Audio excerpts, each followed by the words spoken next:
So screen is visible to everybody. Yes, Ram. Yeah, we start. Yeah. Yeah. Yes. So hey guys, I'm Rana Gautam.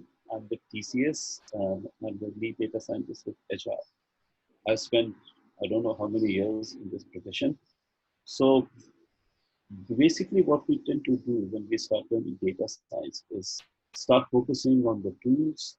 We pick up skills. We try to pick up proficiency, and we that is where we try to focus. But sometime back, I read something about Dr. Dowding, and she said that in 1960, while attending a conference on disarmament, she asked the participant specialist how they envision a totally disarmed world, how a totally disarmed world would function. To her surprise, they responded that they had no idea.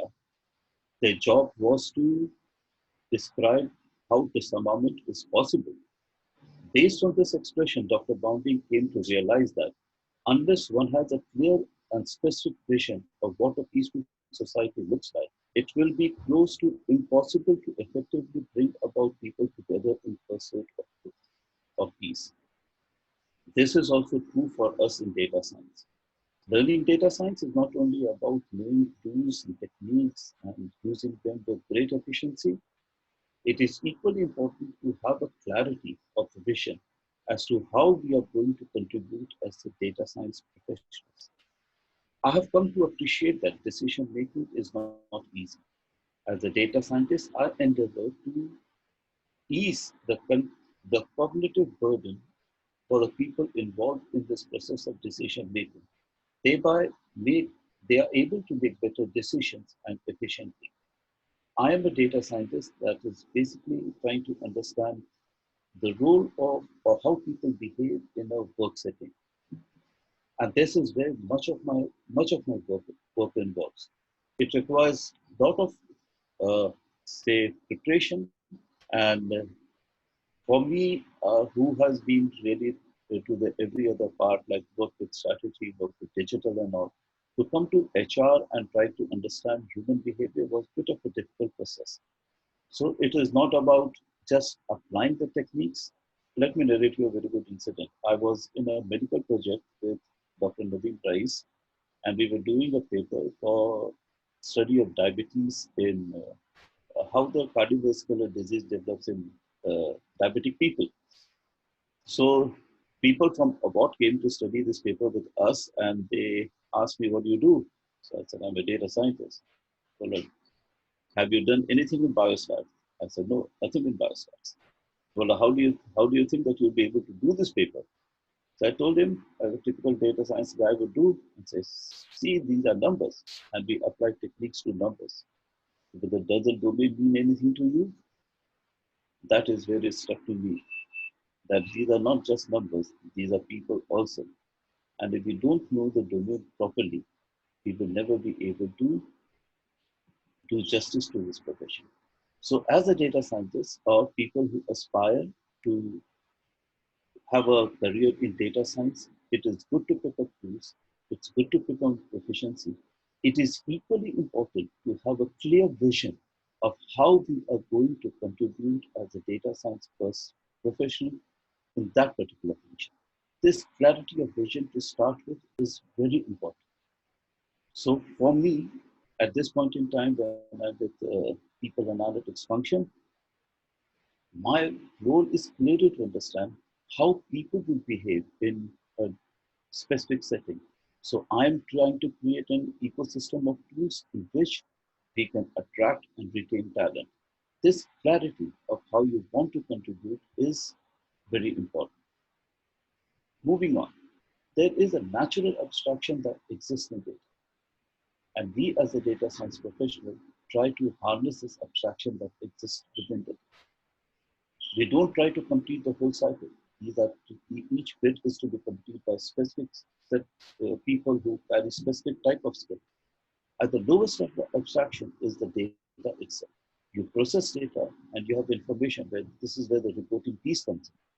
And finally, we have the knowledge. A process information is knowledge, and this is where the data science steps in. We will not do the whole cycle, right? So people who are at the data level, their job is to get accurate and timely data. If they start doing the work of the information layer or knowledge layer, things will not function properly. Similarly, people who are at the information layer, they are responsible to create reports and cuts depending on the detail to serve the middle level management and senior level. For us who are the data science professionals, these specifically serve the knowledge layer.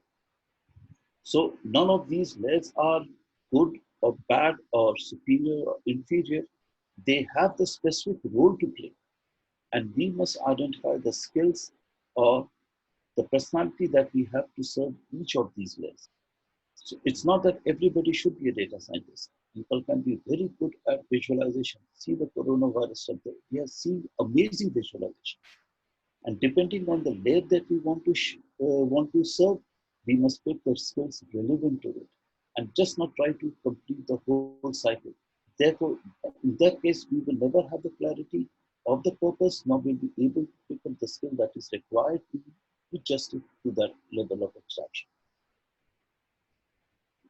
Now, analytics is all about understanding the knowledge that is inherent in them. But the knowledge again can be of many different types. To know where people are or where the knowledge resides, where the subject matter expert is, or how a thing is happening or why a thing is happening, this is a knowledge. And so are the knowledge uh, to, to complete a piece of work, detailed steps involved. But as a data scientist, we are only focused on the structural knowledge. The structural knowledge is about understanding how to solve a problem. What are the steps that is required to understand the problem and how do you solve it? This can involve cleaning, starting from the cleaning of data or removing the error from the data. And to develop strategy, moving on to develop strategy so that we can go ahead and answer them. These are few things that we will have to understand. Yes, we are in the business of knowledge, but knowledge is a big word. What we address is just the structural knowledge. So data science brings in the skill to clean the data, to remove the errors from the data, and thereon to develop strategies that will help us answer the problem that we have in now. If we specifically restrict ourselves to the reporting layer, that is to transform data into information, the most important thing is to contextualize the data. Why was this data collected? Whom does the data pertain to? I have seen many people go wrong because they have not understood who does this data relate to. Technically, we call the entity of data. Whom for this data was collected? What was the purpose for which data was collected? The thumb rule that I apply to the entity of data is what goes to define one record uniquely. Please try to always understand who does this data relate to. Whatever analysis that you do, whatever model that you run will pertain to this entity. But if you don't have this understanding of who is this entity, everything downstream will not be helpful. Therefore, do spend to understand the context of the data. Why was it collected? Whom does it relate to? This will go a long way in having a great analysis at your hand. The next is there are certain categories that will be evident.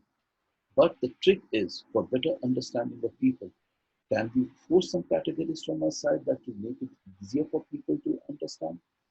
Like a work that I did some time back was to understand who are the people who would work well within TCS. Right? We hire a lot of people, and a lot of people leave us within 6 months. They certainly didn't fit into our scheme of things, or we didn't fit into their scheme of things. It is a waste of both our ends. To identify these people who will fit well within our company, we had to force certain categories of the data that we have. When people are trying to join us, we try to force certain categories to really appreciate whether these people, whether this incoming person will fit into the profile of company or not.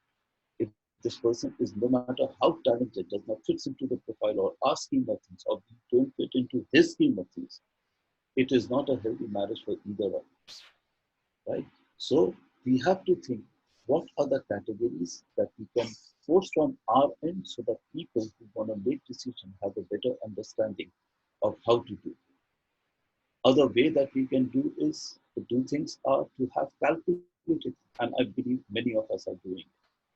But the most important part is to correct the data, remove the errors from the data. This is not going to be easy, right? We need to have complete records so that we are able to carry out whatever analysis that is required. Huh?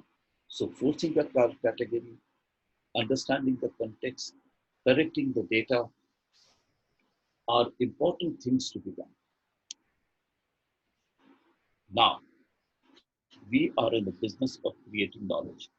And if data is to turn into knowledge, bulk of the work is to be done by the human itself. Machine will aid you, but will not do the trick for you. So we have to be ready to do all the hard work, right? We have great softwares like R, Python, Tableau, many other stuff. They can facilitate, but they are not the creator of knowledge. The responsibility to create knowledge, to convert data into knowledge, inherently is a human. The more ability that we bring in this task, the better we'll be able to perform it. Now, where we are in the business of converting information to knowledge. What do we do here? We have specific or statistical technique to facilitate each of them. But before we step into the statistical technique part, it is important to appreciate what we exactly do. We, we end up running certain comparison. We try to understand the consequence of the decision or the information being used. We try to connect two different data sets to really have an understanding of a holistic picture. And believe me, this is where the actual magic in the data science lies. We are able to connect two different data sets and have a more holistic view of what is happening around us. This connection part, to be able to relate to different data sets, is a very, very important ability that you must have as a data science professional. Uh, I was doing a project. It was more of a research sort of work where we wanted to understand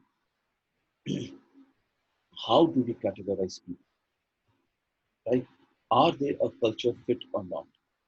When we were trying to do so, I went through a lot of material, and especially on vocational psychology. And it suggested the best way to understand if the person is a culture fit or not depends on the tenure that the person has with the company. And then I chose three different data sets. One is the employee database, the other is the performance, and the attrition data. When we put these data sets together, we were able to see lot into the working of people, where the most talented people come from, where are the people who get the best rating come from, how do they progress in the organization. The information contained was amazing. So as a data science professional, we must always try to connect different data sets so as to make our work more meaningful. This is where we actually come in. As a data scientist, we have to run a lot of data. What we bring is not that we bring the ability for people to take decisions. Business has always been taking decisions. What we insist on that the decision be made on the power of data. And this places a lot of responsibility on us. If we have to make data occupy or be the main protagonist in taking decisions, then we have to see that our work is reproducible. The reproducibility of the work is the very heart of data science. If our work is not reproducible, sooner or later we will run out of steam and people will not trust the work of data. To ensure that a work is reproducible, the work being reproducible would be if I use A steps and I use them in a particular data set, somebody else, if follows my procedure, should come to the same conclusion as I have done. This responsibility lies with us, the people who are creating this uh, analysis. Their work has to be reproducible, and for the work to be reproducible, the whole stuff, your analysis, has to be methodical and has to be structured. If you're making an assumption, write it there. This is why I made this assumption, and this what will be the impact of that particular decision that you are making. At the heart of credibility lies in the reproducibility of it. I cannot insist it more, but the whole idea for data science to succeed now and in future is how much of the work will be reproducible. Analytics or data science brings in many, many techniques that will help you understand the pattern inherent. And this is what we try to learn. Its premise is simple. If I say an event is happening, I will find data around it. And if it is not happening, there will not be data. So if if I take a decision and I say it's working, I will find the work data around it. And if I say I don't see any data around it, it is not working. We have to understand one thing. Much of the data science lies on the idea of observations being independent.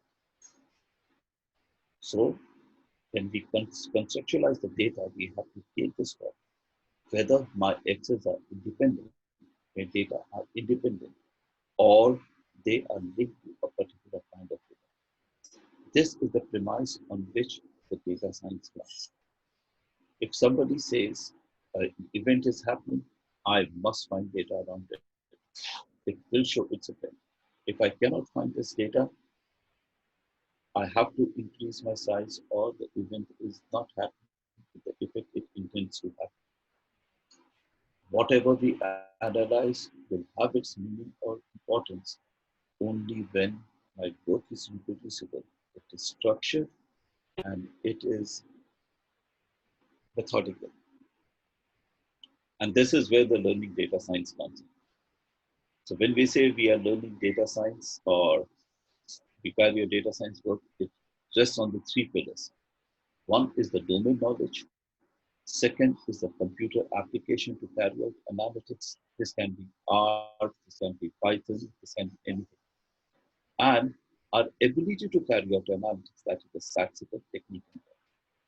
Believe me, I've become part of a lot of tools. And people who try to learn analytics and software at the same time in a training setting, they are the people who have the least amount of learning. So people who aspire to learn data science, please pick your particular tool. It can be R, Python, Tableau, BI, anything. Learn it first to carry out some basic operations. Once you're comfortable with the tools, try to learn analytics on the tool. Trying to learn tool as well as analytics at the same time is a lot of cognitive burden for anyone, right? So don't increase it. Keep it simple. The learning will be fast. Huh? So don't try to pick tool at the same time and technique at the same time. Pick up two, whichever one you like. It everything will come with own sets of pluses and own sets of minuses. No point, right? So be comfortable with a particular set of tools and then try to learn a statistical technique on that particular tool. So where does analytics begin? Analytics begins with a question, right? So I believe most of us find ourselves in scenario where we are given a data set and a manager would ask, look into it, देखो कुछ है क्या उसमें, right? This is now how analytics project starts. Analytics project always starts to have a great question. So last year when we were speaking to a CRO, a CHRO, he said, can we hire people for culture? Right? This is where our the ball starts rolling. So always have a great question to answer. When you have a great question to answer, it will lead to a great analysis. And there is no question to ask. The whole analytics can flow in any direction. The findings can be very, very misleading. A domain understanding is a must, right? We simply cannot run a quiz. This is my favorite example, and I give it to everybody. So then you will find a very good correlation between shoe size and IQ. That does not mean to increase our IQ, we must get a shoe of bigger size. That does not help. This is not the correct understanding. But a correlation, yes. A very young boy just entering school will have a lesser IQ and a smaller shoe size. By the time he goes to 12 and beyond, his shoe size will increase and so will the IQ. That does not mean shoe size has any bearing on it. Huh? But when we don't have enough domain knowledge and we just start running analytical tools, it does not work. It can be highly misleading. So in my paper that I submitted to American Diabetic Association, I had certain findings. So the doctor said to me, this can be statistically significant, but is clinically insignificant. So thin on domain can have a lot of bearing on not only on your credibility and findings, but can be based off of this. So whenever you take an analysis, take a particular project, read something about it. This is the basic steps that I follow to carry out my any project. First, I must have a question. When it is difficult, many a times we simply are given a data set or been attached to a department and we are asked to solve a problem. And you go to the department and they don't have a question, right? So to ask the question will be your responsibility and to answer it again will be your responsibility. Once you have the question, I carry out the familiarization. And this consumes bulk of my time. So I read a lot of white papers, I read a lot of books, I interact with a lot of people, SMBs basically, to get familiar to the project before I actually start and do any type of analysis. So typically, in a big project like the culture that I was doing, the modeling of culture, I spent around 4 months just to familiarize myself with the topic. I was not from the domain and I had to pick it up. This is a painful thing, but a must thing to be done. Once my familiarization stage is complete, I will convert my business problem to one in statistics. Can I question, can I answer this question with the data? I devise a strategy. How will I answer this question with data? Take, for example, whether a particular person gets along with manager or not will have an important bearing on how well he performs or does not perform, or how long will he last in that function or even in the organization.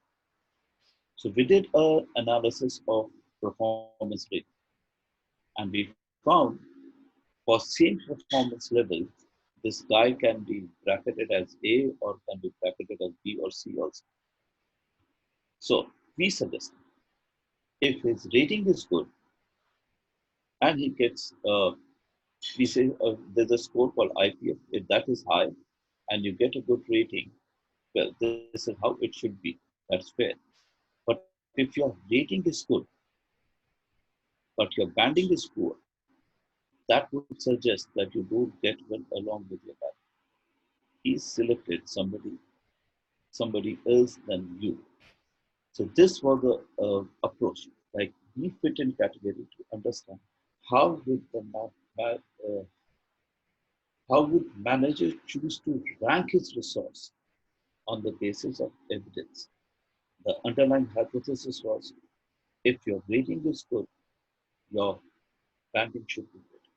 But if this functions elsewhere, you get a poor rating, your rating is poor, but the banding is good. This shows some good amount of proximity to the manager. He's choose to allocate his resources that way. So you have to see how you can convert a business problem that can be answered with the help of data. Your approach might work, might not work. That's a different issue altogether. You can go back and fine tune it. But this is the most crucial step for me. Can I convert one business problem into one in statistics? I'll give another example. I have a model called EVP, Employee Value Proposition. So I have developed a quantitative approach how to devise an employee value proposition on the basis of the data that we have. And I here mix two or three different models to generate something for me. The task was simple. What do employees really like? Right? Let me not guess as an organization what people like. Let me go to them. And I believe that this is not easy for employees to answer also. So what we did, we say, would you like to be in the company if your salary was increased? Or would you still remain with the company if your salary was maintained? So we took a salary and we tried to understand the behavior of people. How will you respond if it is increased, and how will you respond if it is decreased or even went down? This gave us an indication how salary was important to them, right? We took this question forward with idea of learning, development, challenging projects, and stuff like this. We try to understand what will happen if this particular feature was present, how will you choose to behave? And if I remove this feature, how do you choose to behave again? This gave us an understanding what people wanted and how effectively was it. So we had used one, something called Kano model, and second, we used something called importance performance analysis, which I guess many of you are using. And thirdly, we use, because it is a survey, so we have to go by the reliability of the survey. So we relied a lot on the alpha, that is the handler alpha. But it is important to convert. People will come to us simply with a business problem. The responsibility lies with us. How can we answer this question with the data that we have? Right? Once we have devised this plan, and this is the most important part for me in doing a project, where we convert a business problem into one in statistics or even in mathematics. Once this step is done, now I know what I need to do, right? What is the data required to answer my question or the hypothesis that I'm looking to? This sets the tone for the data that I will collect and the analysis that I will do, right? It is not that let me get the data and let me figure out what analysis I can do. This is not having a game plan. They said the structured knowledge was about having a strategy, having a plan, right? This is where we develop a strategy and we develop a plan to understand what the hypothesis will be, right? What are the data required to answer a hypothesis? This is what this will only happen if I have answered the first step correctly, where I have converted a business problem into working statistics. This done, everything else falls in place. Now I have identified the data to answer my question. This gives rise to my data analysis plan, and this also gives rise to data collection. Once I have put this in order, sharing my finding and carrying out my project is not a difficult exercise. Let me reiterate. The most important step is how do you convert your business problem into one in statistics? I have a lot of exposure behind me, so this step is easy for me. But no matter how inexperienced we are, we must invest good amount of time that we convert a business problem into statistics. And what helps me do this is a step above that is to familiarize myself with topics. I do spending reading a lot of white papers. I spend a lot of books and I interact with a lot of people who write these books or papers. Believe me, if you reach them, they will reply to you. I was doing the project on benchmarking and I read a book called Benchmarking in R, and it was written by two professors in Denmark. I wrote to them and they got back. Please do this. They are the ones whose thought, if you're not able to follow, reach out to the author and they will help you out. And this is the basic design that I follow to do any analysis. Basically, then, once you have this in place, your questions and how would you answer? These are the few methods that we do. So we decided in the some slides back, we said the way you create a knowledge is you compare, you study the consequences, or you connect. If we have to compare two groups, then I bring in an assumption that to start with, the both groups are equal. And if my assumptions is proven wrong, then the two groups are not equal. When I do so, I intend to carry out a t-test. In this case, my response has to be a continuous variable and the predictor too has to be a continuous variable. What if there are more than three groups? In this case, I will carry out an ANOVA. In this case, my predictor is discrete, but my response is continuous. Again, I bring in the assumption all three groups are equal. Say about if I'm comparing the sales, then my different regions all are equal.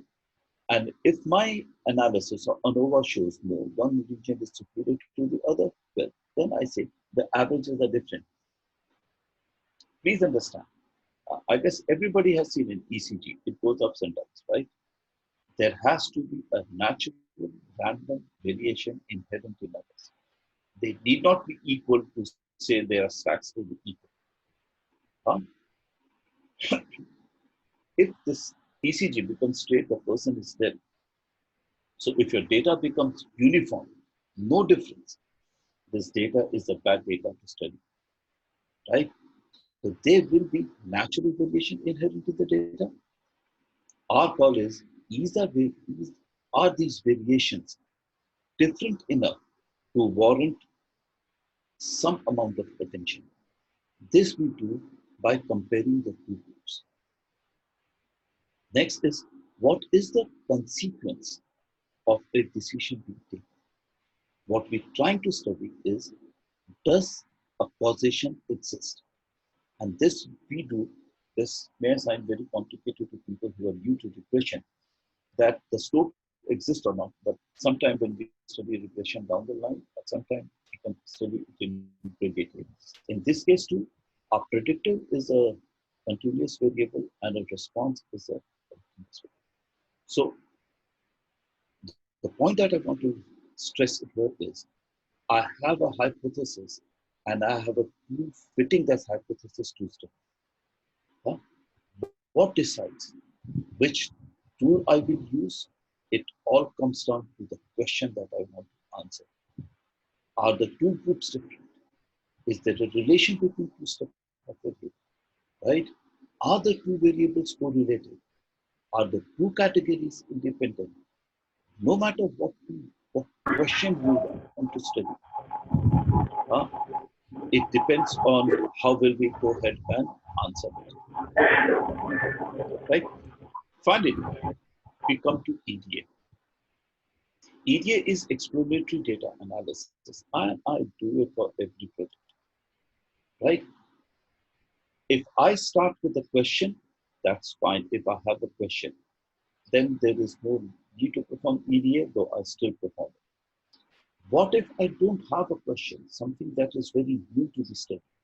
What will we do in that case? Take, for example, the coronavirus. It didn't happen before, and I want to answer certain questions around it. I cannot say, okay, I don't have a question, I'll do nothing. In these cases, I have to rely on EDA. When I do EDA, not you, I open the path for other people to go ahead and study this in greater detail. So whenever a data set comes in, if I have a question, then I can follow the process that I listed earlier.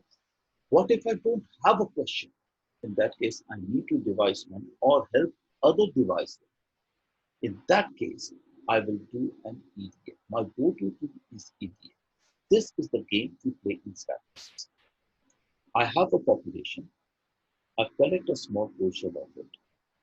On the basis of the small portion of it, I will draw my inferences depending on the probability of its happening. This is the game essentially like. We have a population, we take a small portion of it, we study it, and we try to suggest something about the bigger population.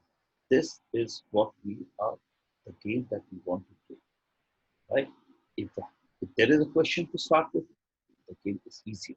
What if I don't have a question to start? Something that is absolutely new and being studied for the first time. In that case, my go-to tool is EDA.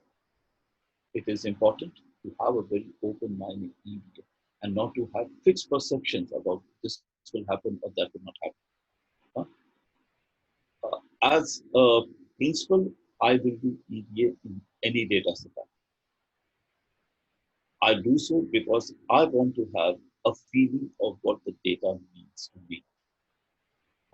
You might do EDA, you might not, but I strongly suggest you must do EDA. When I do EDA, I try to understand the way the variation within the data behaves. But let me stop here and make it very technical. Now, feature selection, especially people who come from the people who are part of people analytics and all, this becomes very important. What to offer to our employer, right? And a good tool for this is EFA, that is explanatory factor analysis. Why do we carry out explanatory factor analysis? Take for example survey, right? The quality of survey or the reliability of the survey depends on the length of survey. So the more questions you ask, the better is the chance of you getting it answered through data properly. The shorter the survey, the lower is the reliability inherent. That would mean you will have many problems, many variables. Huh? But at the same time, you will have fewer people who would answer everything, right? So you might land up in a scenario where the rows are few and the columns are many. In this case, wherever you have large number of columns to study, then EFA should be your go-to tool. It is an important tool to examine the underlying pattern or the relationship among large number of variables. Now, there are certain variables that will share the correlation and they can be clubbed together. So we can reduce the number of columns by clubbing different variables together. These variables will show a definite similar type of relationship. This can further be used to define for scoring purposes and scaling purposes. What it means mathematically is that there is a variation inherent in the data. How do I select a few variables that go to explain the maximum variation inherent in the data?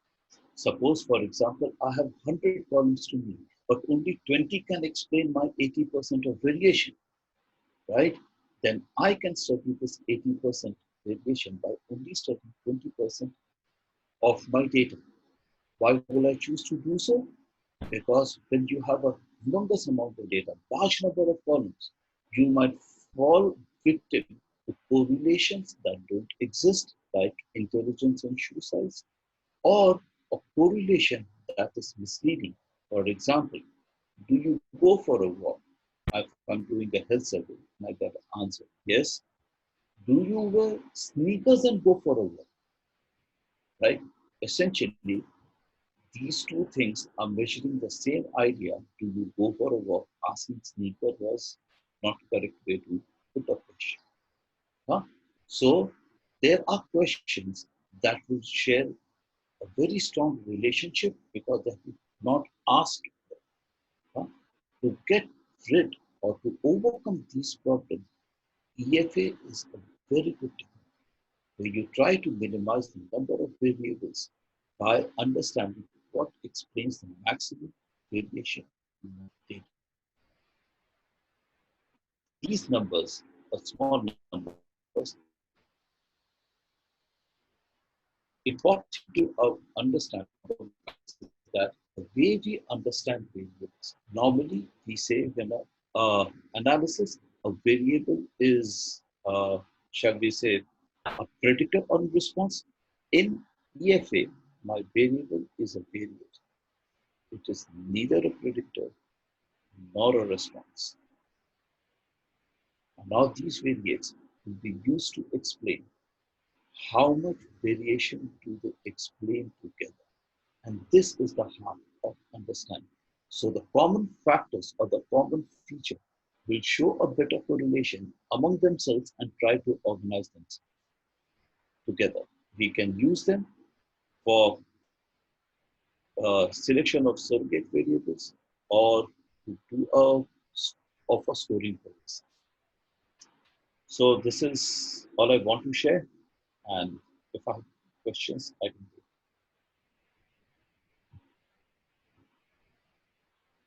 Tanuj? Yep. Thanks a lot, Rana.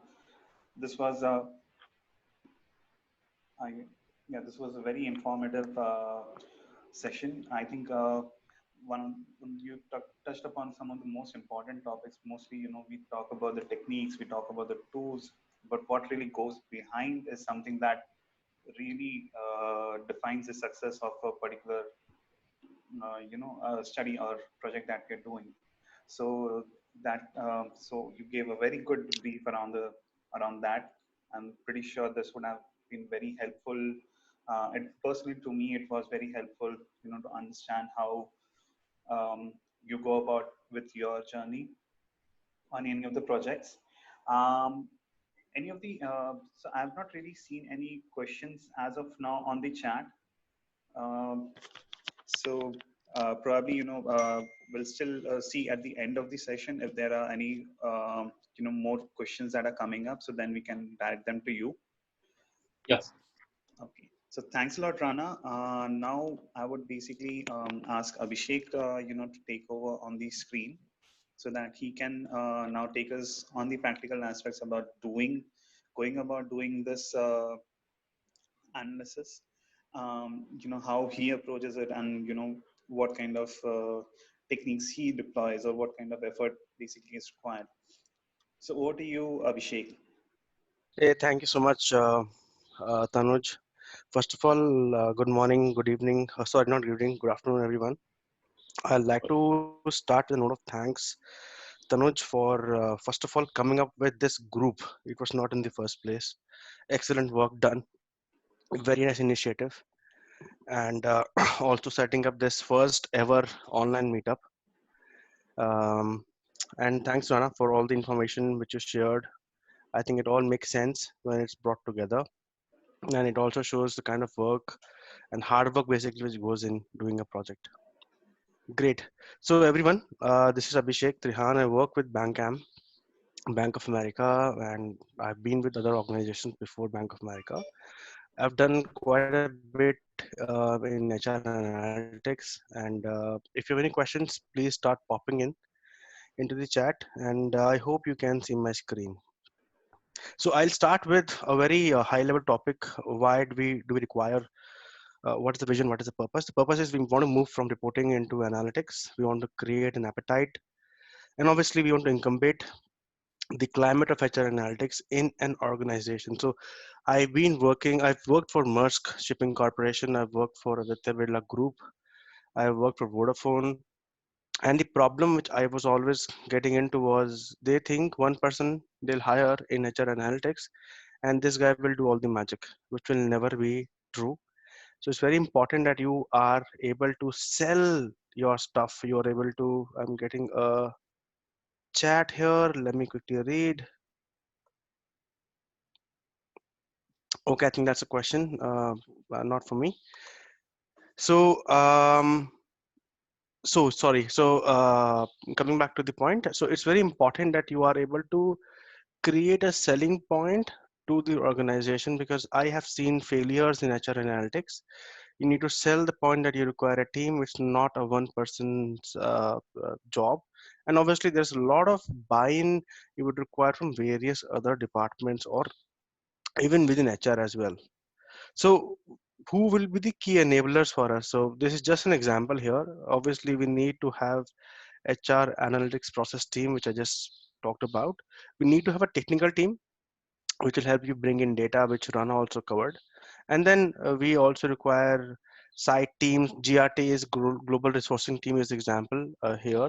And then we obviously require a lot of help from HRBPs and engagement partners in the organization, because they also store a lot of data which never comes to you, and it dies down into their Excels. It's very important that they also try to feed in that data into a central repository, which you may want to access and then do your analysis on top of it. I'll move to the next slide. So what all we would want to do in reporting, you may want to move away from Excel and then jump onto Tableau, Power BI. That's where you require people who understand that, development. Then obviously do some descriptive analytics through these dashboards, move to diagnostics, predictive, prescriptive, and then in the end, it all makes sense if you are able to automate the analytics, which I have not seen by far, at least in the HR area. Example of automating analytics is what happens on your Google search. It keeps learning, wherein you are complementing AI and ML together, and the system self-generates and learns and improves. So how should your roadmap look like? This is a tentative, an example of a roadmap. So I've divided this into 6 quarters, wherein I said first we need to bring in all the HR metrics. We need to consolidate all the reports, bring in standardization. And this comes from an example of Aditya Birla, sorry, not Aditya Birla, Maersk and Vodafone, where these companies are in various geographies, and all of these geographies were doing reporting in their own sense. So if your CHRO wants a report, then it may not be feasible or it was not correct. So what needs to be done was bring in standardization across all the geographies. Then how do you enable and improve, bring automation? That is next step. So the first thing was bring in standardization. Second thing was automating it through maybe a Tableau, Power BI.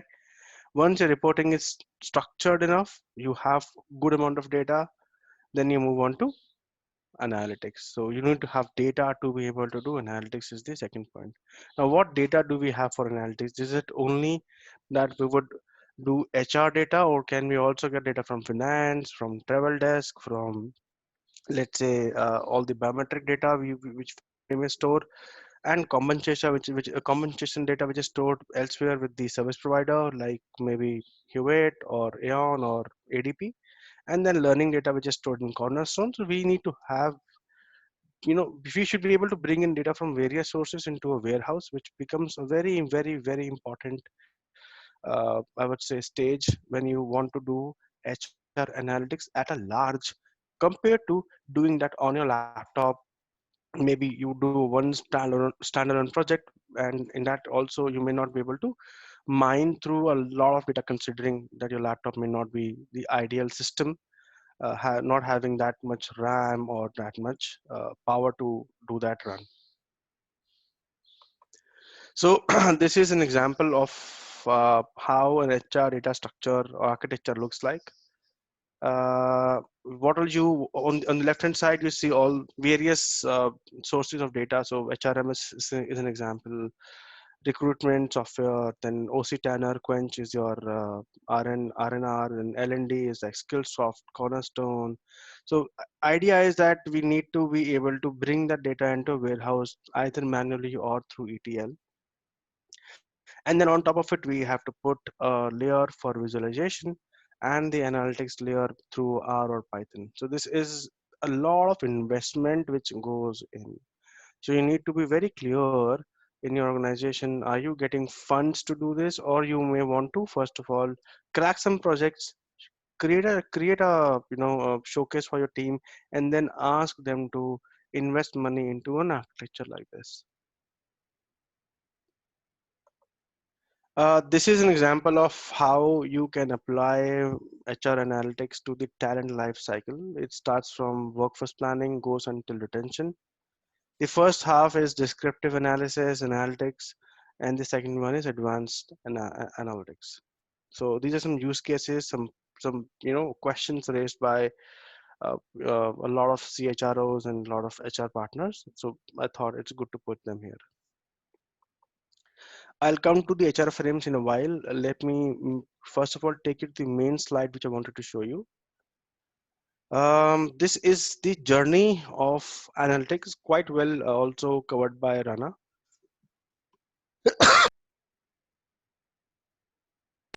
Sorry, I got a bad throat.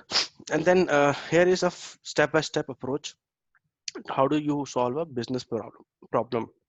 Now, this approach is applied in HR analytics and any other analytics elsewhere, maybe marketing or whatever you may want to do. The first step is obviously we need to understand the project objectives.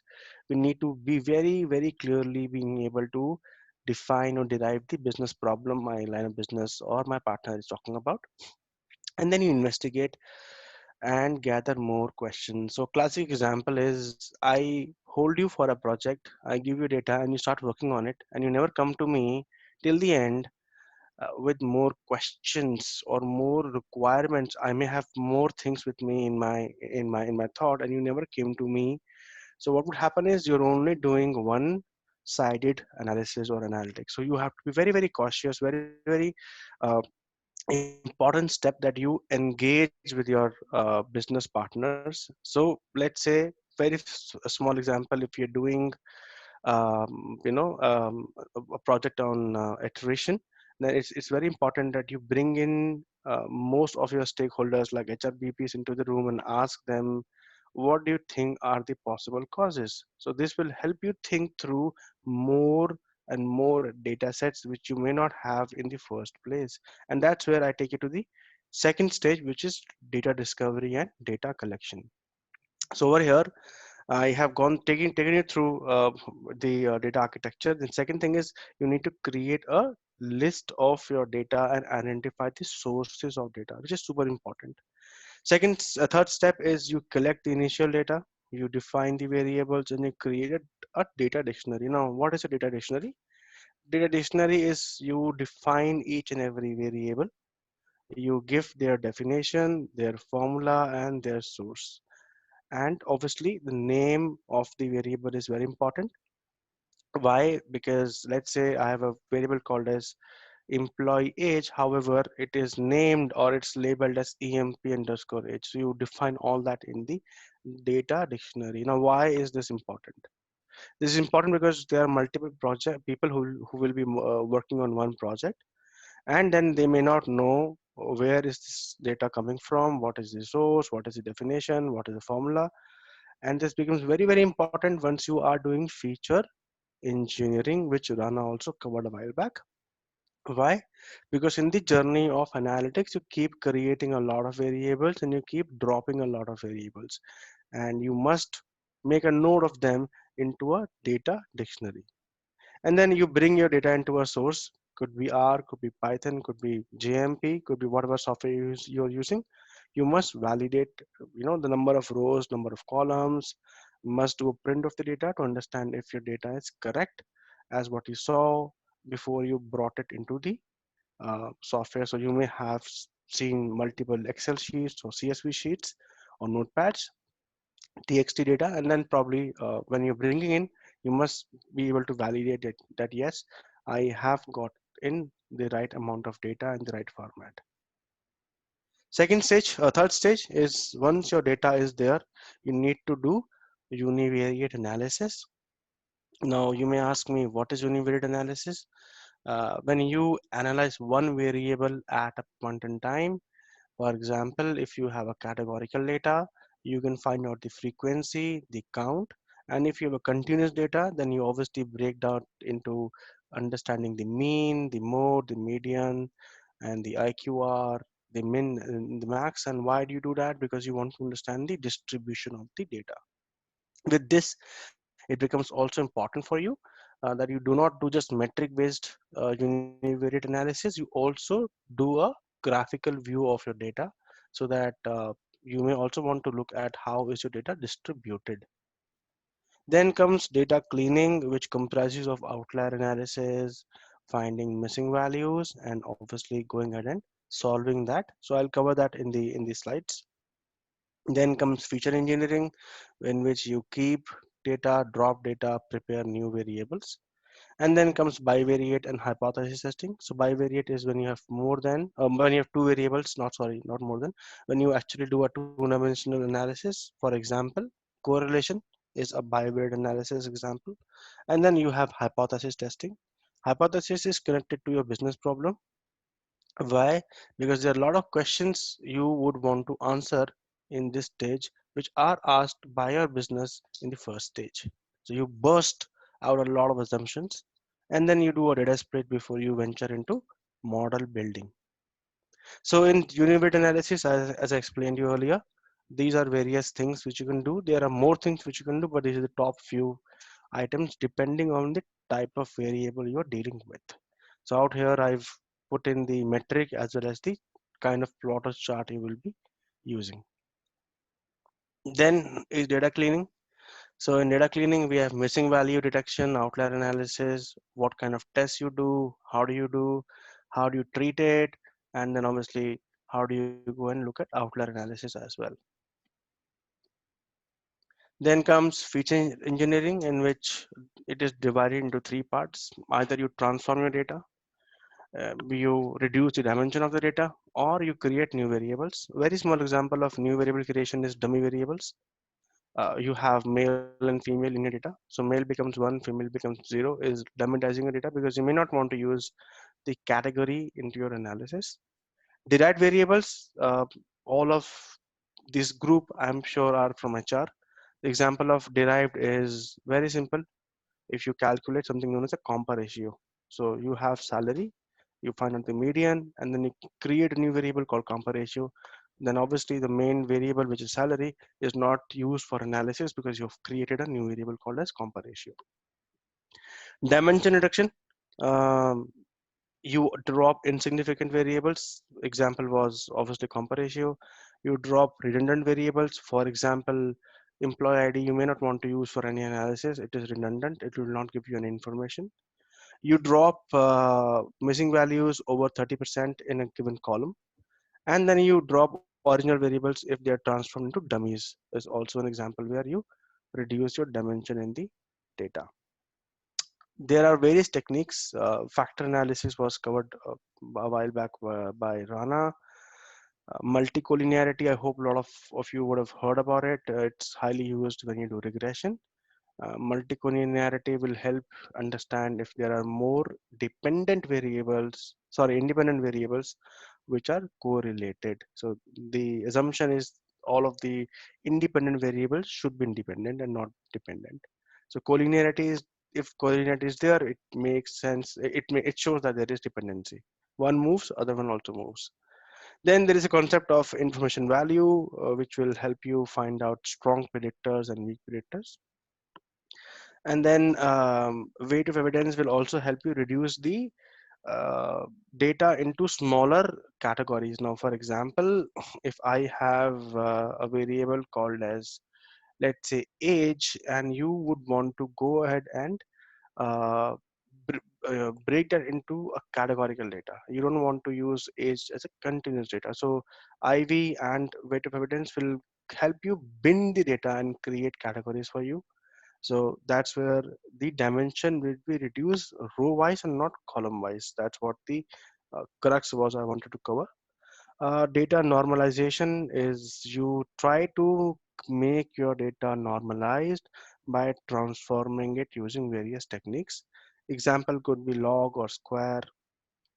Root standardization highly used in clustering. Why do you use it? Because you have various variables with various different units. For example, age is ranging from 18 until 60. However, income is going in dollars and ranges from 10,000 to 100,000. And then we have one more variable called height, which ranges from 5 goes until 6.5. And these are three different units. You want to analyze them together. Maybe you want to create a cluster of people who are of similar characteristics. Now, what would happen is if there are higher values in one of the variables, your clusters may not become very significant. So what do? You standardize all of them so that it's easier for you to analyze, considering that all the values will look same. Basically, standardization is nothing but it is the standard deviation of every value. So if I just take you back to the topic of to the topic of standard deviation, ideally speaking, standard deviation is a value for the whole data set. But when you do standardization or you do Z scores of it, it is the standardized value for every data point. And if these values are beyond 3 plus or 3 minus sigmas, then you can obviously find outliers, and this will help you reduce the variable from that perspective also. So sorry, the row from that perspective also. So for example, if I have a column and the values are in dollars ranging from 100,000, sorry, 10,000 to 100,000, it may happen when you standardize that into a Z score. There could be certain values which become outliers, because on the continuum in the graph, you may see when you plot it that some values are going beyond 3 sigmas on the either end of your tails of your histogram. So those values becomes your outliers. Next one is bivariate. It comprises of numeric to numeric, categorical to categorical, and numeric to categorical. So depending upon what kind of variable you have, you plot and you do a test, and then obviously it suffices you by a p-value. The p-value will help you figure out if that assumption is true or false. A very nice mantra is used. Basically, if p is low, null will go. Null is a situation in which you say that it is a situation where everything is equal, there is no change.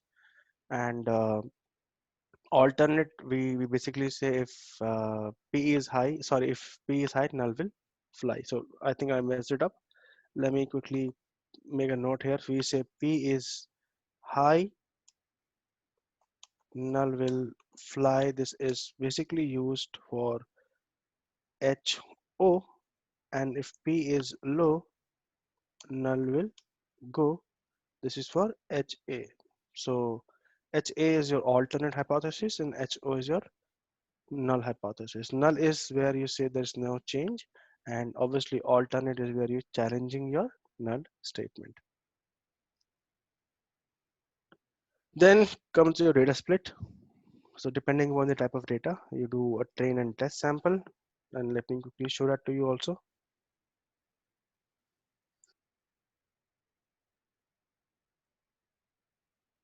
So training data, testing data, training data, we create our model, and then once the model is finalized, we push the testing data on top of that model.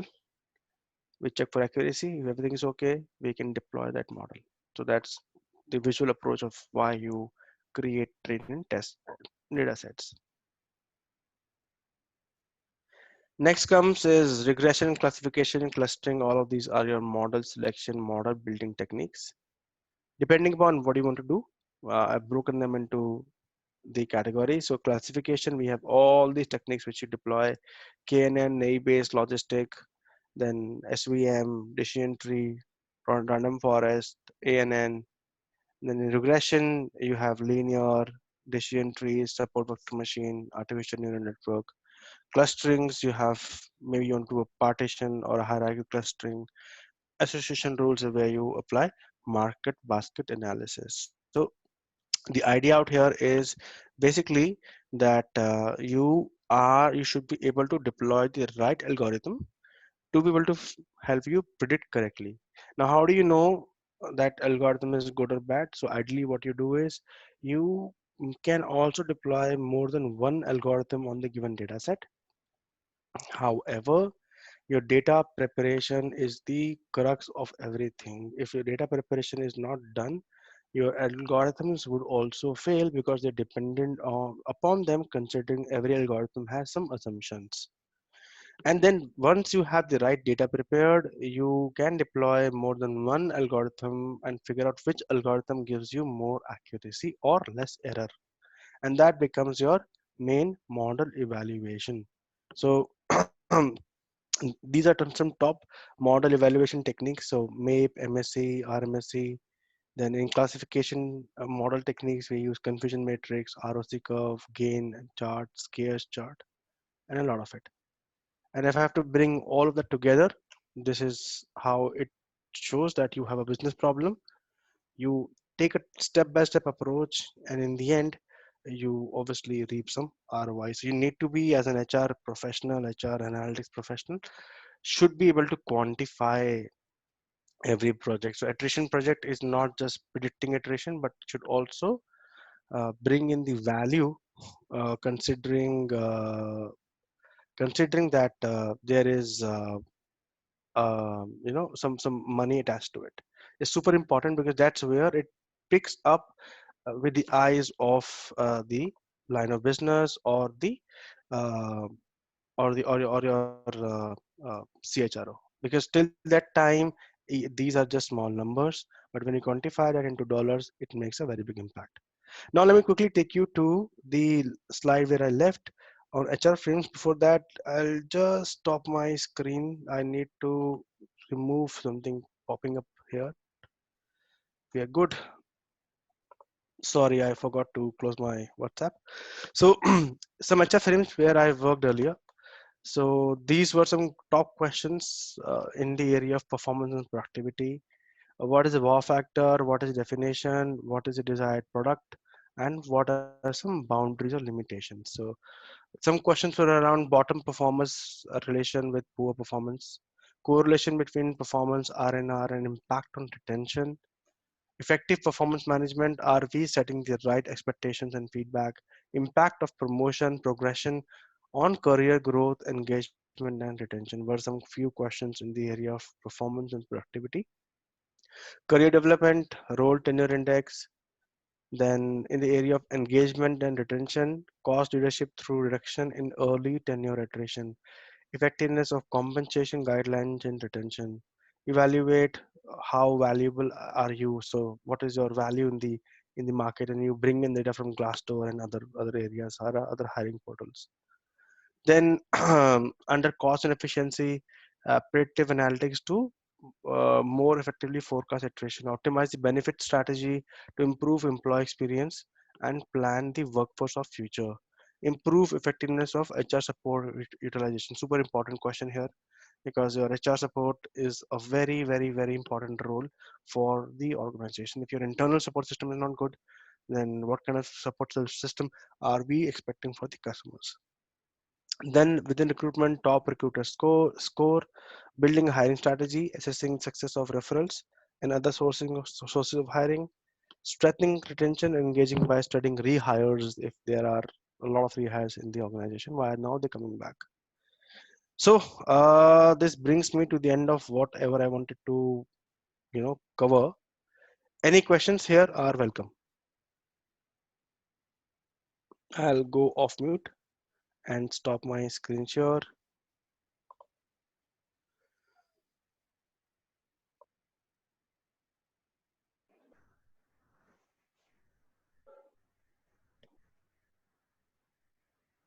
If anyone has any questions, they can write it in the chat box and we can pick it up from there.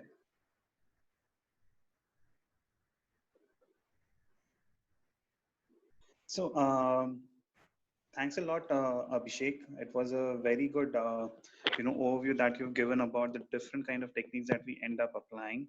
So while we've, once we go through the whole journey of, of defining the question and giving it a statistical form, how do we go about making sense of the numbers or the data to be able to answer these questions is something that you gave a very good overview of to the audience. Um, Rana, if it is okay with you, would you want to answer one of the questions that we had, from Sarath? So basically, he wanted to probably, get an understanding about the familiarization stage that you talked about. So certainly, there is as you mentioned, that there is a lot of time that you spend around that, right? Around getting yourself familiarized with the data. So in this, if, for example, you said that, about 3 to 4 months is something that it could take in certain very complex domains in which you will be working, how would you get buy-in for something like that?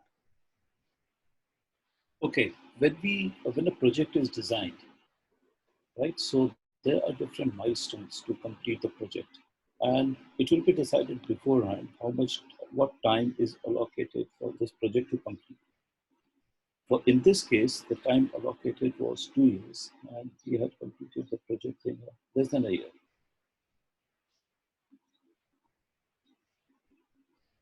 Got it. Yeah. Sharad, this side. So I Yes. understand that piece. So just wanted to discuss this in more detail with you. So I understand all these data warehousing project. Even I take an example of data warehouse project, which may take more than a year or two to build the entire data warehouse for the large organizations like my organization or any company like that. It's a multinational company. So setting up a data warehouse will be a larger project. But most of the times, what we understand when we talk to the end clients or the leadership of the organization or the client is that they may not realize the value of the data collection.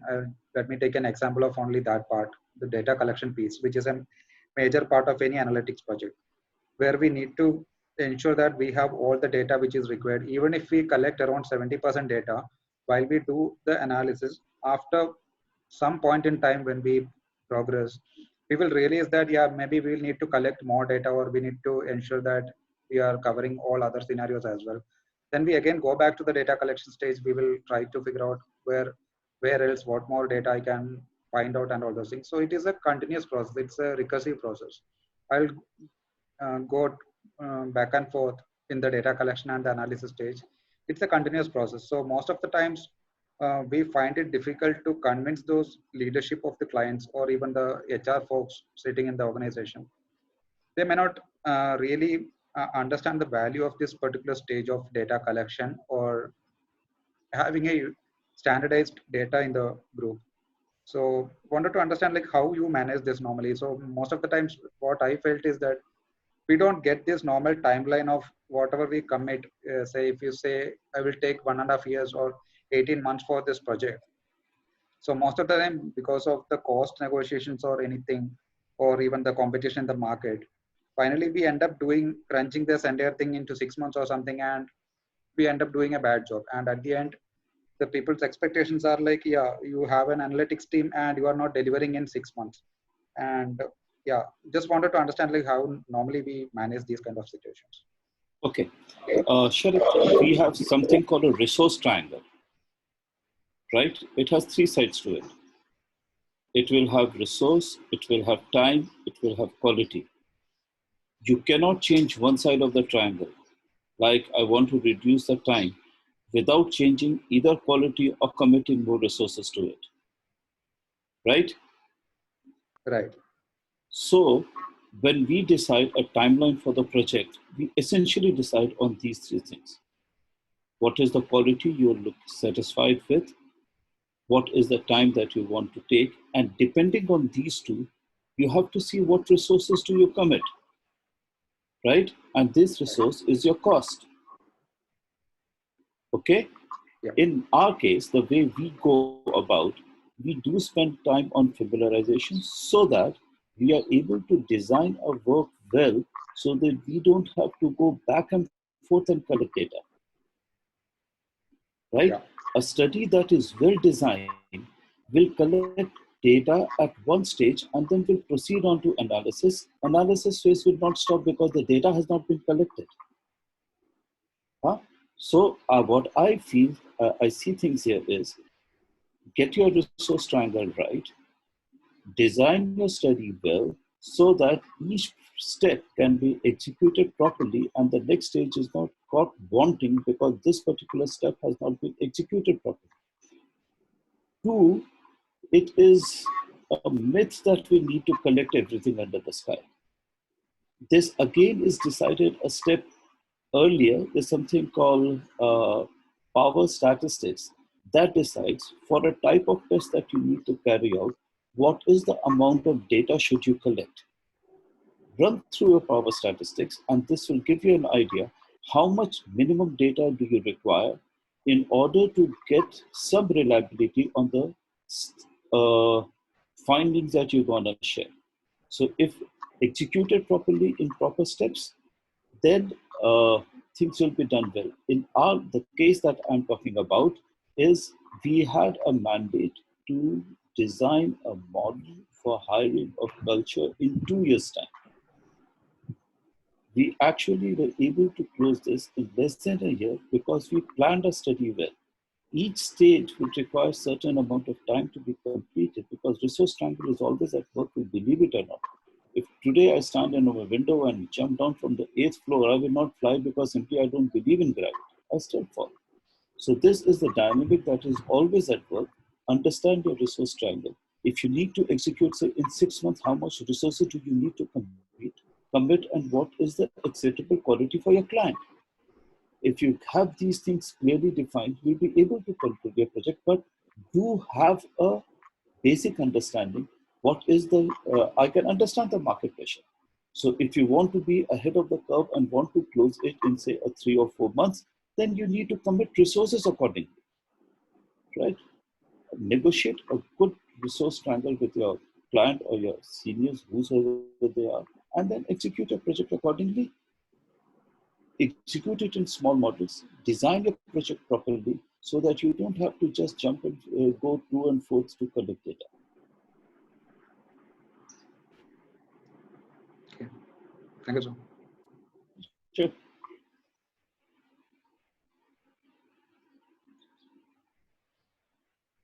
Okay. Thanks a lot, Sharath, and thanks a lot, Rana, for that insight. So now I'll come to the third section, wherein basically I'll be talking about, um, you know, the technology part. So while Rana covered details about what all we need to, take care of when we are basically working on, uh, when we are starting off with the project, the main idea about the questions, about the different scenarios that we need to think, the way we need to plan our research, and um, when we saw Abhishek, he was basically talking about all the different techniques that basically you can familiarize yourself with. So these would be the kind of things that would be what you would learn when you're basically doing any kind of a course, or you if you're creating a plan for yourself to learn about these things.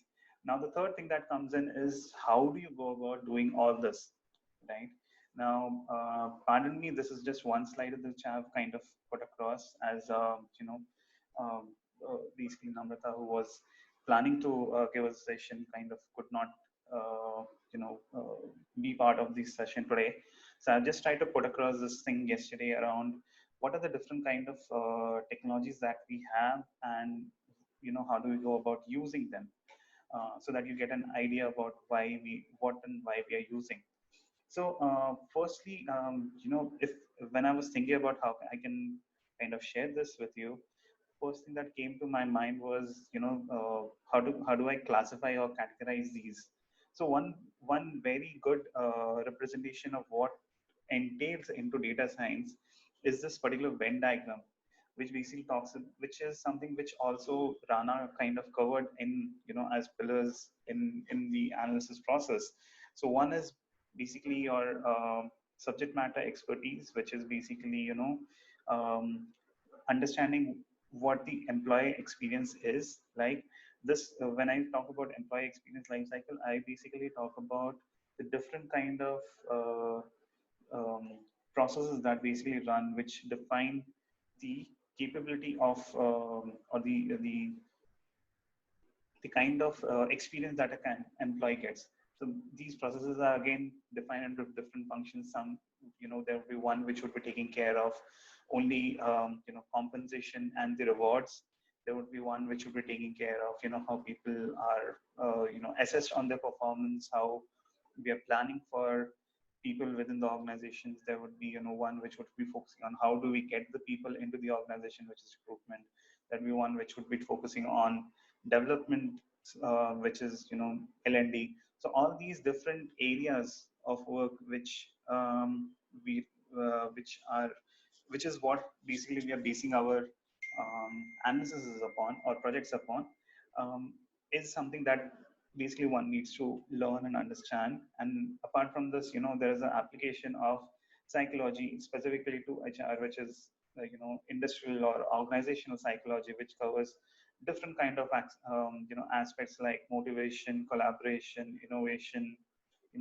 How do the things that we basically talk about in a you know in a more feeling way. Basically, it tries a subjective way. It tries to objectivize. So there are, when we talk about research and books around these matters, those are basically structured approaches or scientific approaches to look at these concepts or constructs.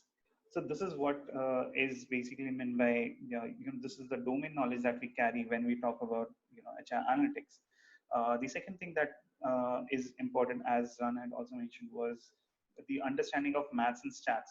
So once you're able to divide, break or explain what a particular domain means and what is the question that you're trying to answer, the traditional way of doing it would be, by creating those hypotheses and creating, trying to assess that whether there is, any kind of relationship between different variables, or how a particular variable that we're considering is going to, span out, or any what kind of properties it has in terms of its distribution. In case we want to create some kind of inferences basis, the variables that we have at hand, in case we want to kind of try and forecast or understand how over a time series, this variables are performing, in case we want to understand the impact of these variables on, on of a set of variables has on a particular variable and dependent variable, or if you want to have a, more of a qualitative understanding, of how we go about understanding a particular topic or answering a particular question. So these are the kind of things that we generally do when we apply maths and stats. Now when we do these, then we are basically applying, different kind of techniques which, statisticians and mathematicians over a period of time have established and are accepted as standards which can be applied for, assessing these kind of mathematical constructs that we want to examine. So when we combine these two, then that what we get is basically the traditional research that you see in the green box. So this is basically applied generally in case of, any kind of reviewed journals, academic journals which are there, would basically follow this approach of combining, of looking at a particular construct or concept and, raising questions out of it and then trying to apply it using statistics.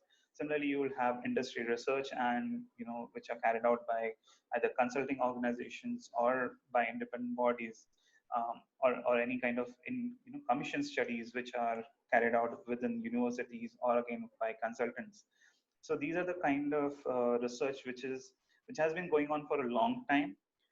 What we've added basically in the last few years or few decades is the capability of computer science, right? So what basically this means is how information is captured and flowing, using technology. So when we talk about mixing this with traditional with subject matter expertise, so like as I said, different things which govern our employees experience, like an HRMS or a application tracking system or a performance management system or CNB. So all these when we talk when specifically when we are talking about HR as an area, so these are the kind of things, these are the kind of tools that have kind of developed over the last 3 decades. And as you can see, I've just listed on some technologies which you're able to which you might be familiar with, which kind of come into this category, right?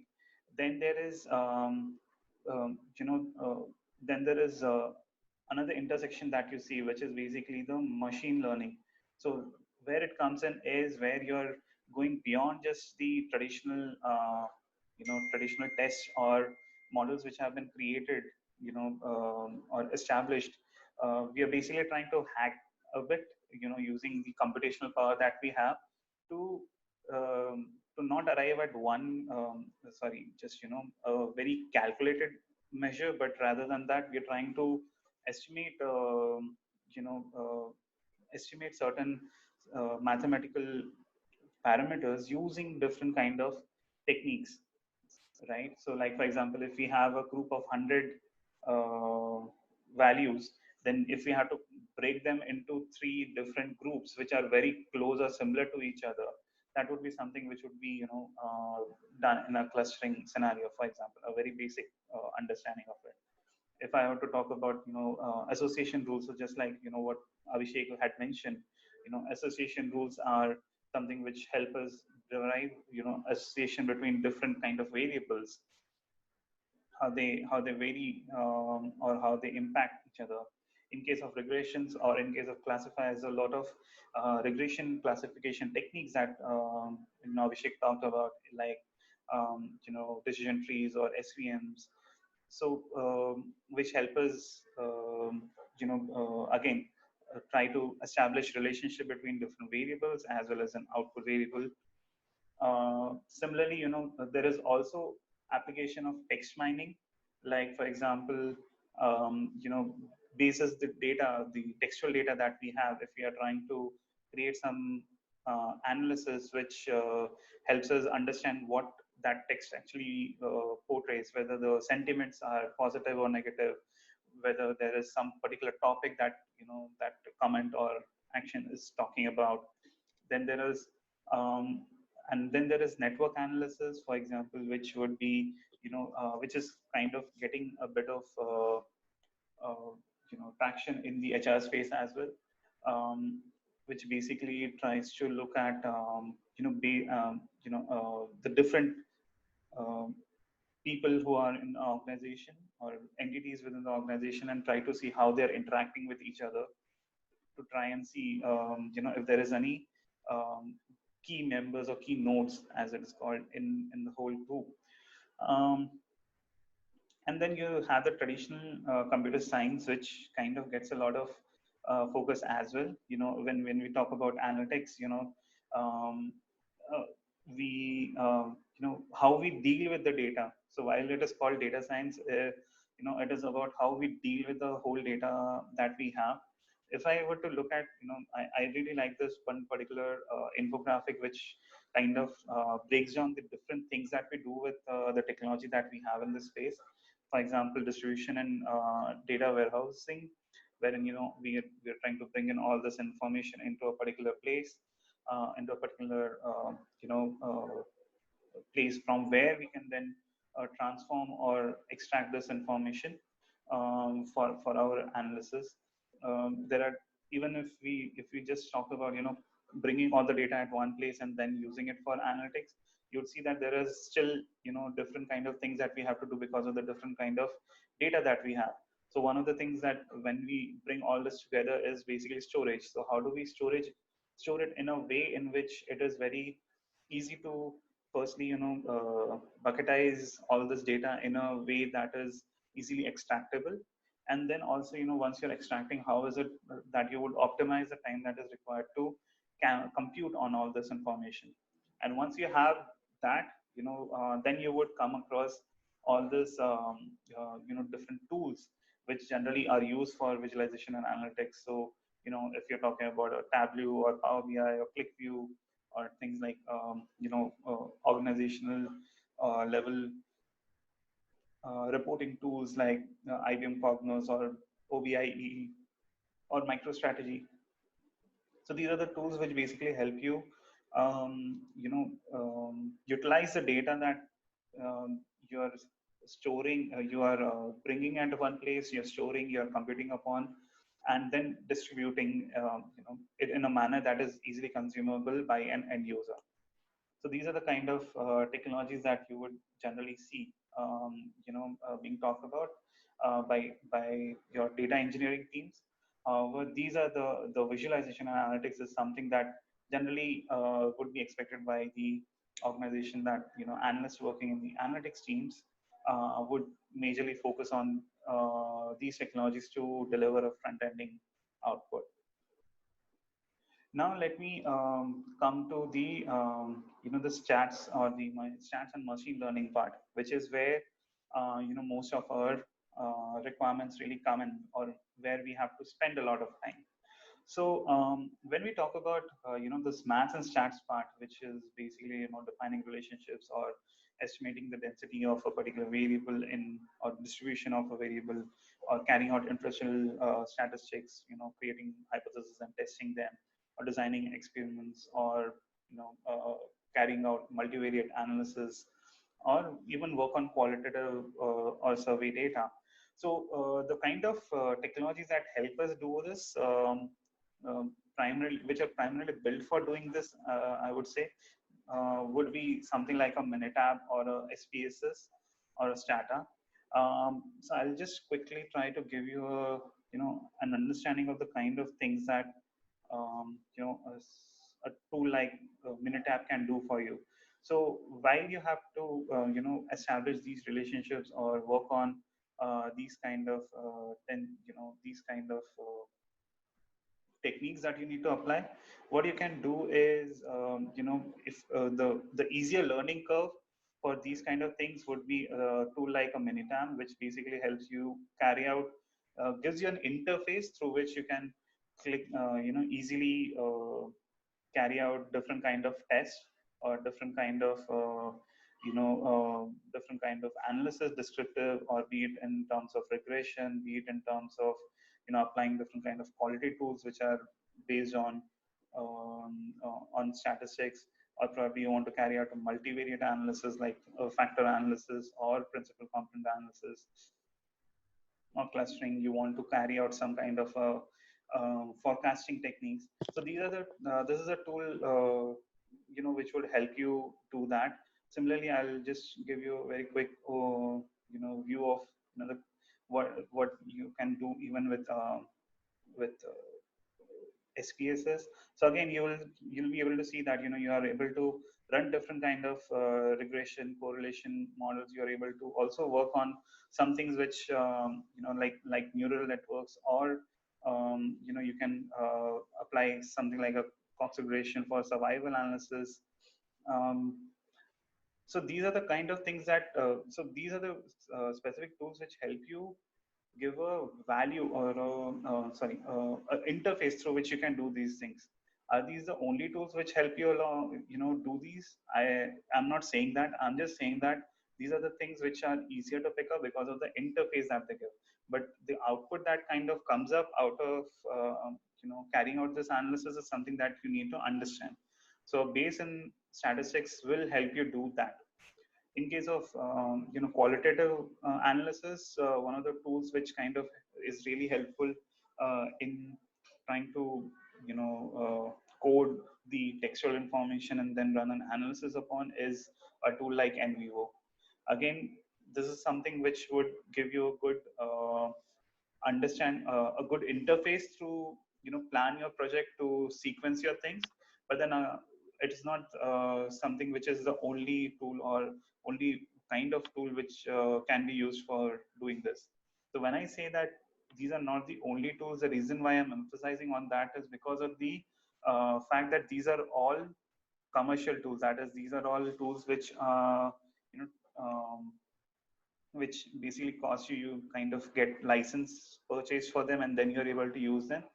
The reason why Python and R basically are the tools which are associated a lot with um, you know with data analysis is because of the fact that uh, these help you do a lot of analysis that would uh, you would generally look for to do through these tools.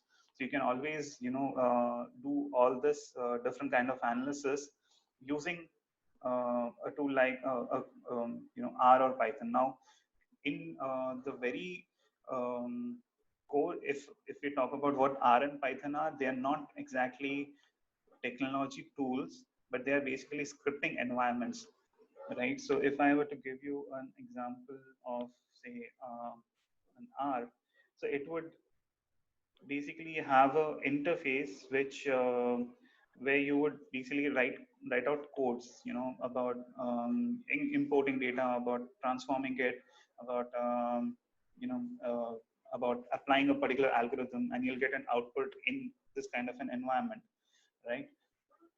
Similarly, you'll have Python, which will give you a similar kind of interface where you're actually sitting and coding, these kind of things. The reason why these two tools, these two languages have become very popular over the last couple of decades is because of the community development that has happened around these. So when I talk about that, basically what I mean is the different kind of packages that you kind of get when you're using uh, these tools. So this allows us to carry out different kind of analysis or different kind of whatever we want to do with data, whether it is being importing data, or connecting different data sources, whether it be about transforming data into certain ways, whether it be about applying different algorithms, whether it be about the output that is coming in, if you have to transform and plot it in a certain way, or carry out different kind of tests to assess the extent to which a particular thing is a particular model is actually performing.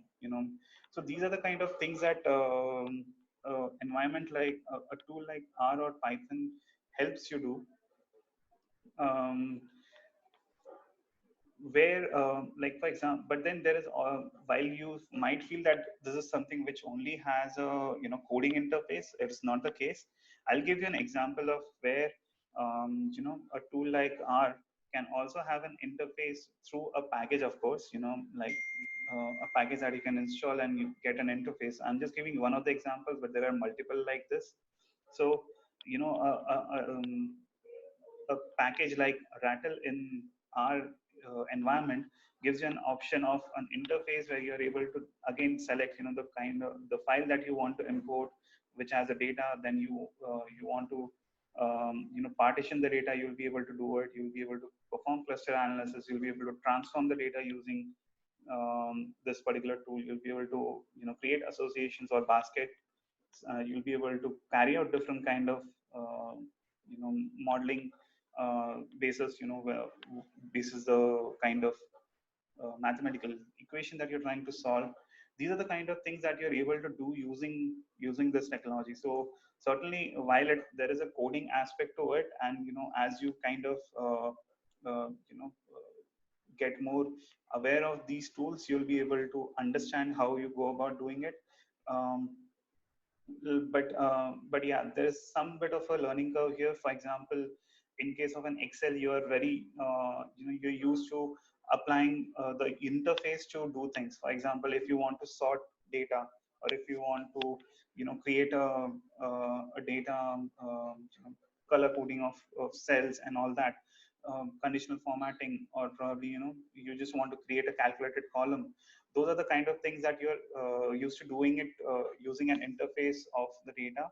In case of an when you're working in an environment like this, what you need to get used to is basically write codes to do that. So if you want a particular data set to be sorted by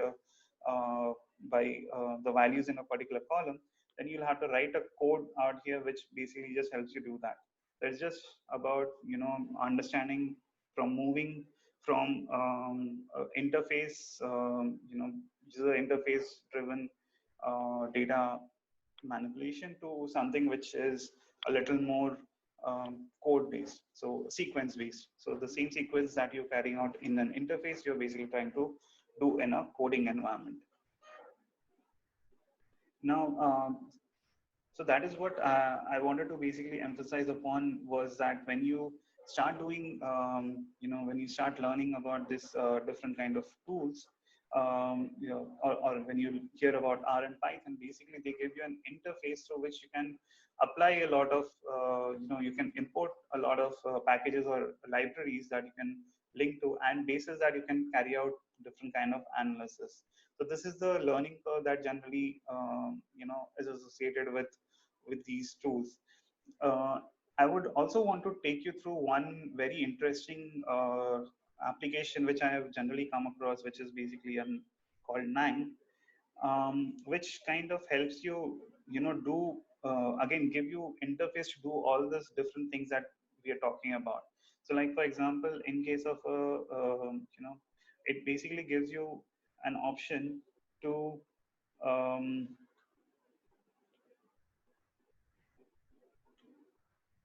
just a minute. Yeah, like for example, it kind of gives you an opportunity to create a workflow. Okay, like for example, if you want to create a model which kind of predicts whether you're going to how you're going to go about you know about predicting the churn of say a customer or an employee. So you would need to import data, you would need to join those data sets together, you need to convert, transform them, you need to partition them, you need to apply algorithms.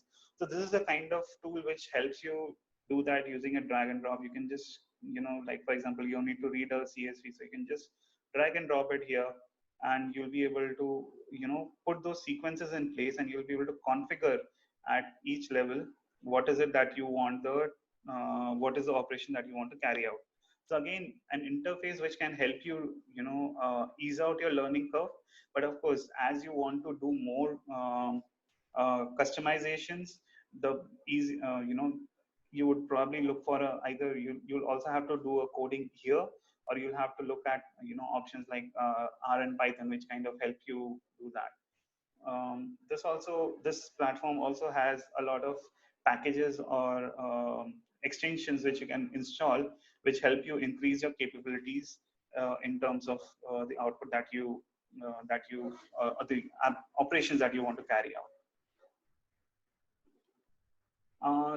So that is the kind of environment or work environment in which we work.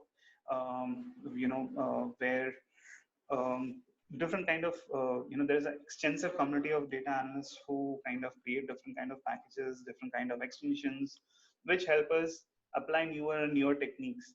And that is why open source is something which is uh, which is something that a lot of people rely upon, or like to learn more, because of the one is the the kind of cost implications, and secondly also about the innovation that happens in that particular community.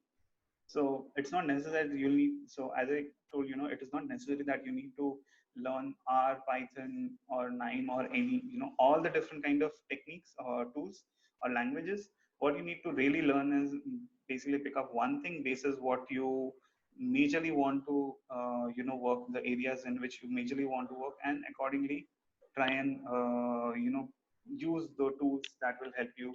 I mean, use a particular tool and use the packages or libraries that will help you execute those operations. Now, an example of the the thing that I was talking about usage of different packages, I would talk about text mining in particular. For example, so there is WordStat, which is an application which kind of helps us with doing a lot of text mining and content analysis, which has interfaces, which has packages for R, for Python, as well as standalone. We can use it to carry out analysis, text analysis. Similarly, you have tools like Gephi, which help you do a lot of, which help you do things like network analysis to understand, the interactions between different nodes. Similarly, I talked about, NVivo out here for qualitative analysis. So again, you would have packages or libraries which you'll be able to import into R and Python that help you carry out the those kind of qualitative analysis within the environment of R or Python. And then, the output can be integrated into, different tools, like for example, even visualization tools like what you see here, like Power BI or Tableau. So, so this is the overview that I wanted to kind of cover, so that you guys, the folks who wanted to understand what technology they need to learn. I mean, in certain instances, you would see a course and you would think that, okay, they are basically doing this on R, or they're going to teach me on Python, or they're going to teach me on SPSS. So what is it that I would be learning out of a course that I take, or what is the learning path that I need to decide upon for myself? Even if I'm not looking at a particular course, but using, I want to use YouTube, which is actually a very, very good source for learning a lot of these tools and techniques. I personally myself have learned a lot of this using YouTube videos, or probably Coursera, which helps you evaluate, audit different courses, or has very well-priced courses which give you a lot of value. So these are the kind of technologies that I wanted to really, talk about with this group. Um, and I hope that it gives you a flavor around what is it that you would try to learn when you are when you're trying to do some things. If you're trying to do some straight statistical analysis, classic, which I would call classic statistics. There are different tools which help you do that, but then even if you don't mind coming away from an interface, you will be able to do it using one of the tools like R or Python. Even, for example, even Nine, which has which is an open source, would help you, will help you carry out all these different tests, and all these different kind of analysis which is pertaining to classical statistics. I hope I was, able to be clear on, what I was trying to explain to you guys. If there are any questions, please do let me know.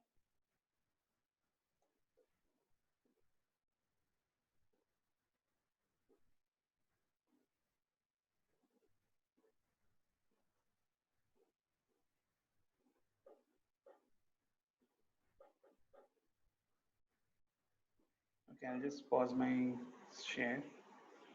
I'll just have a look at my chat if there are any questions. Okay, there is not any questions as of now, I think. But there is one question which Prashanta had put up, or put across in the chat. So in case either Rana or Abhishek, if you want to take this across, which is one point which probably we didn't, while Rana, you had basically emphasized upon a bit, was the part of the resistance that we see when we take a analysis to business. So the question is basically that one of the biggest issues is that when you create analysis and go to business, then what we get them from them is resistance. So how is it that that is something that we can build the capability of, that how do we go about overcoming this resistance? So Rana, would you want to talk about this? Yeah. So I can talk from my experience. Like in TCS, HR analytics was very new. So what we did, instead of carrying out studies and analytics of our own, we started partnering with different business organizations, different business units, and we started doing stuff with whatever they wanted. So first, we didn't push our stuff. We started adding value to whatever they were doing. We onboarded them to our technology, and I'm happy to say in 2 years' time, we have changed the way they are thinking. So instead of, if you want to do analysis, it's best to involve your stakeholder. So the stakeholder knows what he should be expecting. or if he wants to change the line of analysis, he can do at that point in time, right? Rather than doing your stuff, taking to them, because any analysis will point out something is deficient in some one place or the other, and it's very difficult for people to accept that we are doing something wrong. And not your intention, but that is how generally we get defensive about. The best is to onboard your stakeholders, help them with what they want to do at this point in time, and then sometime in future, you are able to push your stuff too.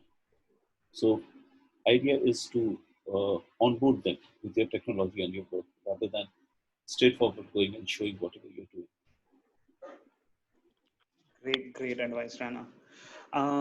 Any other questions or pointers that anyone want to contribute?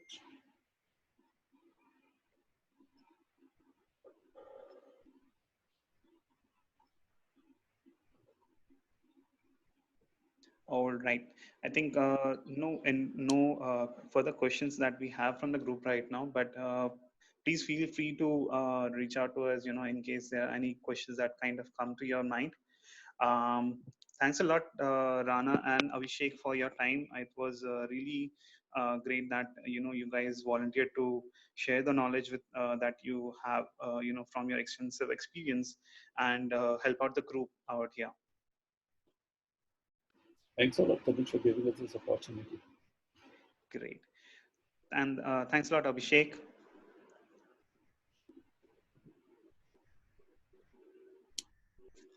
Okay, great. So thanks a lot, everyone, for tuning in today. I hope that this was for me, it was a very good learning experience, learning from, what, Rana and Abhishek had to say. And also, even though I was presenting, it also gave me a lot of, time to, kind of structure, how I thought about technologies, because I had to speak to you guys about it. So thanks a lot for, tuning in and for, showing this interest in this particular webinar or knowledge sharing session. And with the encouragement that we see with this particular event, I think we'll have a few more coming up very frequently as we connect. And probably once this coronavirus scare kind of subsides, probably then we can also look at physically meeting up, which has been something which we've been planning for a long time but has not materialized. So we'll try to even look forward to that. So on that note, I'll just say, stay safe and, take care of yourself as, we go through this particular time phrase, this whole across the globe, and keep learning, keep connecting, and let's keep learning from each other. Thanks a lot, everyone. Thank you so much. Thank you. Thank you so much.